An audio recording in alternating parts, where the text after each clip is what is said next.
for food. And then we brought medical care, but then the medical care that we provide will only suffice for a number of times because you cannot give them so much medicines because they couldn't read. So there I realized that we had to teach them how to read and write. And all the church planting activities that we were doing were at a crawling pace because they couldn't read the Bible. And so I thought that we could invest in the lives of kids, make a difference in the lives of these tribal children. And we were surprised that we weren't just able to teach the kids how to read and write, but we were able to impact a culture. Well, that's really very wonderful. I think that's another key phrase that we need to understand, making an impact in the culture. Aside from the 24 river crossing and the trekking for 6 hours, what would you say were the other, or even at present, the challenges that you face as a person in terms of being involved in this ministry? Involving in this ministry is really very taxing, not only financially, emotionally, but also physically.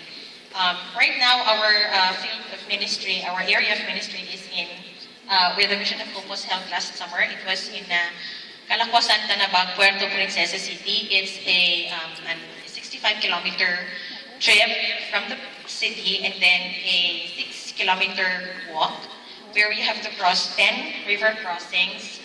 And challenges is physical because I am a cancer survivor. I had hip replacement surgery in 2007, and going to those villages is kind of hard for me, not being able to walk. So I had to be either carried by some people or I'd have to ride a Carabao cart. So I call it Pastor Cookie says it's my Cadillac. So it's my Carabao taxi and I have to ride it so that I will be able to go to the community. Add to the fact is the constant challenge that when it rains, and then you're still on the road there, and you cannot just hold your umbrella because you're carrying lots of things. And of course, the threat of pneumonia. I've had it twice upon arrival from the city, to the city coming from the mountains. And of course, the challenge of crossing a culture and helping them understand the Word of God in a language they understand. Not necessarily the tongue language, but like the caring language, the compassion that you give, the fact that they know you care enough to go to their place even though you yourself is physically challenged. It's really the language of love. Yes, language of love. And you've been awarded, she's a multi-awarded doctor, she's in government service, and I know you're one of the Bagong Bayani awardees of ABS-CBN, right? And you're awarded also in Malacanang. It was in 2010. The Gawad Henny Lopez Bayani Filipino Award was awarded to me as an individual. And last year, 2012, I was awarded by His Excellency Benigno S. Aquino for being one of the Dangal ng Bayan awardees, an award given to the most outstanding government employees. Wow.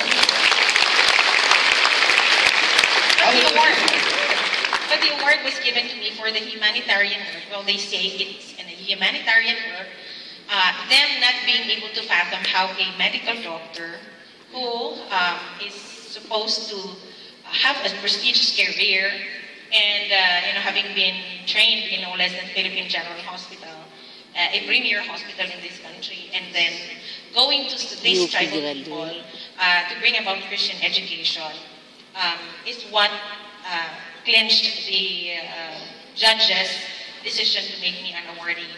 But personally, I say it in Tagalog, nanliliit ako kasi napakaliit ng nagawa ko compared to what the Lord has done for me.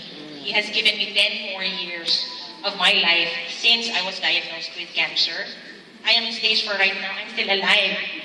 All those who were diagnosed later than me are already rolling in their graves. But 10 years is very much a gift already for me. And I can say that I cannot give back to the Lord enough for what He has done for me in my life. And the fact that I am doing this is only because I am so in love with Him for being so gracious to me in my life. Amen. Amen. That's wonderful. Thank you. Greater rewards are coming.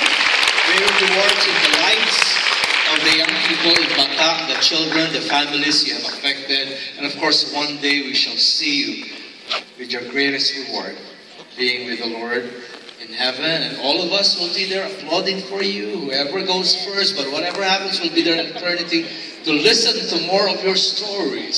So we would like to thank Dr. Wealthy Villanueva from Nalanglang Bayan. Maraming salamat. Will be singing to us, and they're not just going to sing. I think they would share a little bit more than just songs. And these are not